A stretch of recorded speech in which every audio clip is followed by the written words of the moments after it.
Live from the Big Beefy Man Cave in New Bedford, Massachusetts.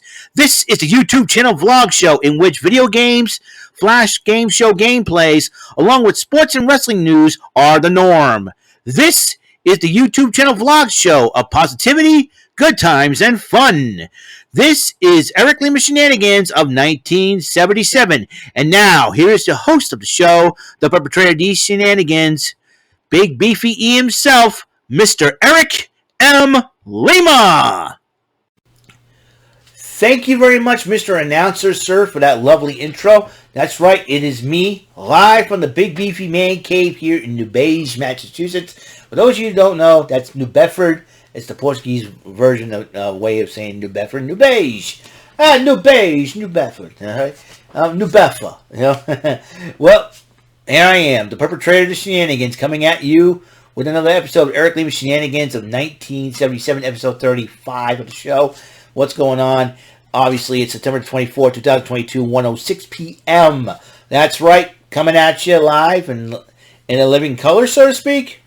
And hope you guys had a wonderful day. Hope your day is about more awesome than mine. I had a decent day. I mean, it was pretty cold out. It's a beautiful day. You know, you come home, you get greeted by the dog, and had a little lunch and everything else in between, and we're looking good. All right, and we're looking good, looking fresh as a daisy, and giving praise to God. That's how I love to start the day off, and it's a good day. So, yeah. So we're talking about AEW Rampage Grand Slam from last night as well, the 23rd of 2022. This was a 2-hour special, so it was up till midnight watching this thing and live streaming with my friends until the internet cut out for a while, and I'm like, holy crap. But the good news is I was just like outside the door. I was like, the router is outside my room, and I can just go and unplug the thing, plug it back in, and boom. There we go. Hey, it's a boom hour. Hey, boom hour. Boom hour. Oh, boom hour later. All right, I know what's going on. I'm having too much fun here.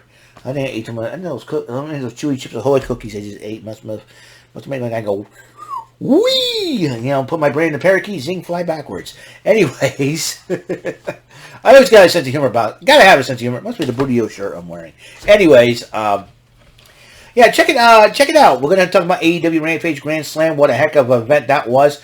The House of Black team, as you know, I'm speaking of the House of Black. Their leader Malachi Black has been released by AEW. He asked for his release. And now you can't compete for, I think, 30 and 90 days. If that's the case, Malachi Black could be well on his way back to Aleister Black in the WWE. I think with Triple H being in charge now, some of the former WWE superstars that were fired by the company or released on their own accordance are planning to come back to the WWE. So that's a big thing. So, and I think Tony Khan's been realizing, hey, you know, he's got to stop being a fan and start, you know, this was his fault. This was Tony Khan's fault. If he had not let CM Punk run his mouth, you know, he's got to learn that, you know, CM Punk's a draw in the company. Now, CM Punk leaving, that could open the door for a lot of superstars to end up leaving. They're not getting paid enough or anything like that. I would not be surprised. So this is also CM Punk's fault, in my personal opinion. But whatever, you know, he's a great superstar. You know, he's a great wrestler. And he draws a lot, but sometimes his mouth can get him into a lot of trouble, unfortunately. And that's, you know, that's how, you know, things are. You know, that's how CM Punk is. The man's got no filter whatsoever. And you know, and sometimes, you know, you make mistakes and it's going to cost you in the end. The House of Black took on Sting and Darby Allin, and this was a no disqualification match, if I'm not mistaken.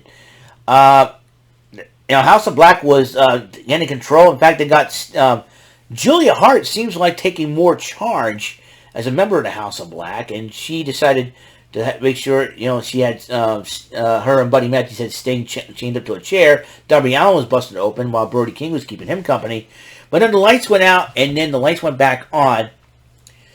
And there was a huge entrance, and Sting's former rival in the late 80s, early 90s has shown up. That's right. The Great Muta has shown up. The legendary Great Muta. Well, I haven't seen this guy here in the States. When was the last time we saw him? I think it was in that Battle Royal. It was only him and Jushin Thunder Liger left, I think.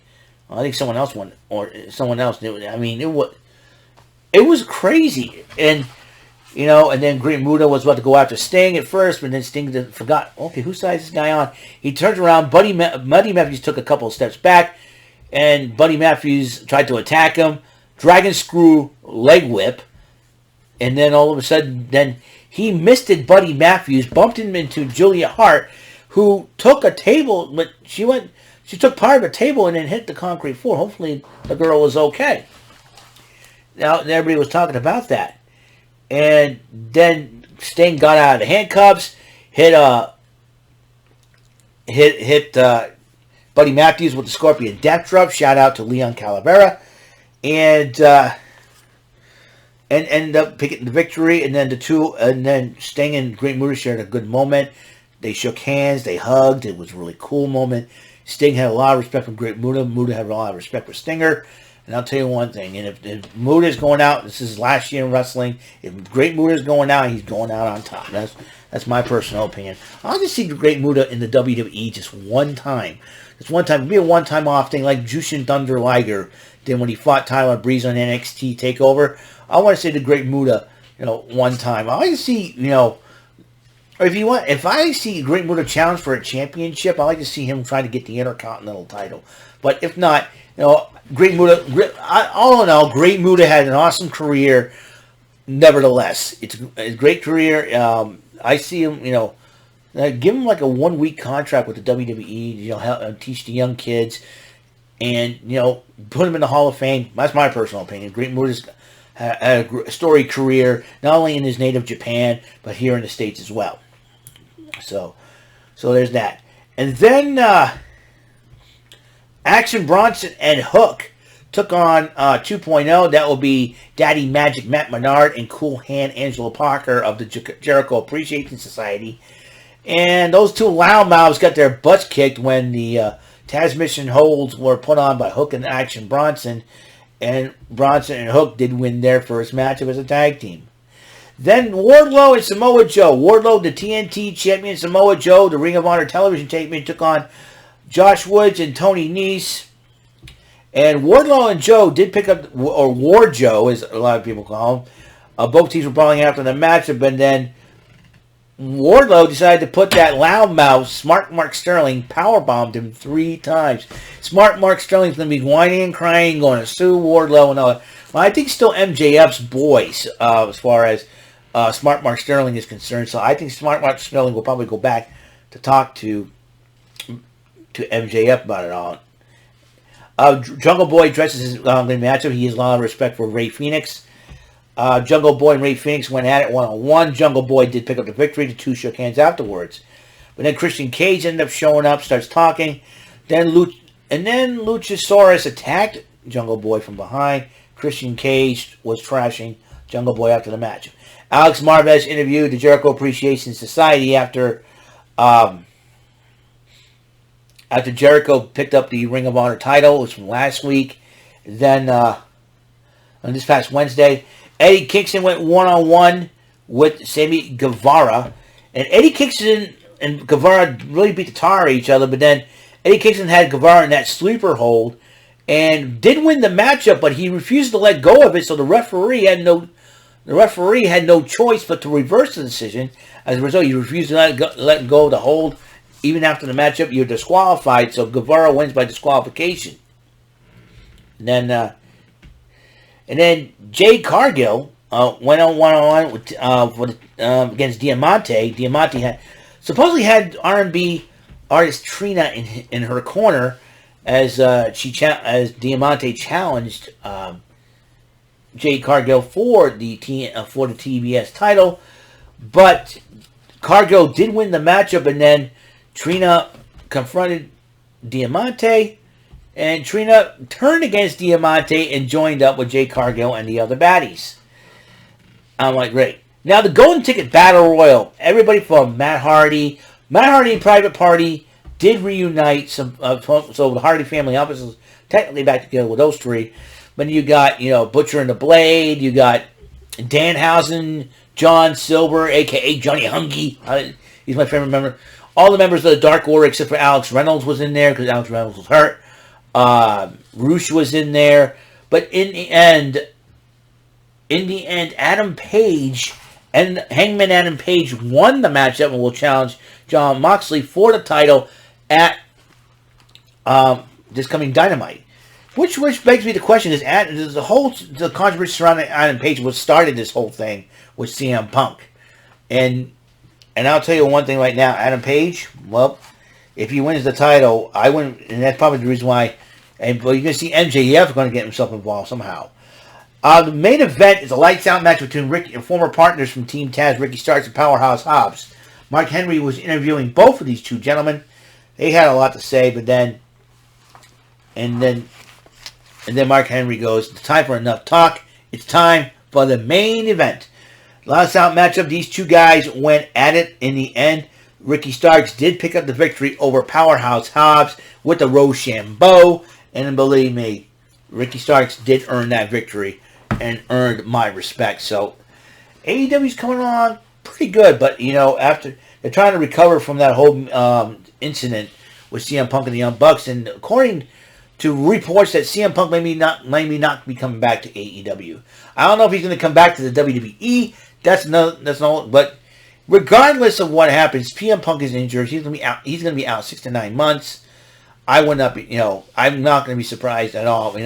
CM Punk's really. He was one of the most respected competitors in professional wrestling. But ever since this whole incident came out, fans were probably I don't know. Some of those fans want to see CM Punk back in the wrestling ring. He did that, and possibly I don't think he'll wrestle. He'll want to wrestle again because both Vince McMahon and Tony Khan kind of disrespected the sport.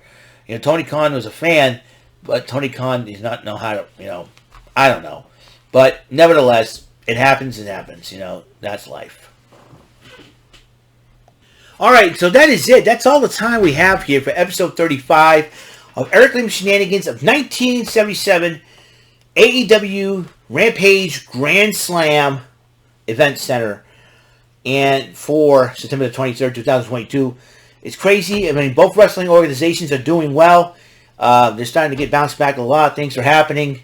Big things are happening, and I forgot to mention about this White Rabbit thing. It was supposed to happen last night at 9:23 p.m. Nothing came of it but a commercial for a movie promo of Lyle Lyle Crocodile. So there's a lot of mind games been going around. So we'll see what happens with this White Rabbit thing. Everybody's saying it's Bray Wyatt. We don't know. So that's it. All right. And on the next episode of Eric Lima Shenanigans 1977, I got some swag here that is not long online swagging or cyber swagging. It's going to be virtually purchased acquisitions. It will be on the 36th episode. It will be the second episode of that. So that's all the time we have on the show. So, Mr. Announcer, please take us home. That is all for today's episode. This is Mr. Lima speaking for Eric Lima Shenanigans of 1977. A Big Beefy E, do it for Bob Saget Production, and in association with A Sweet Bumbling Bofo Raver Telepictures and Distribution. See you next episode, and have a very blessed day.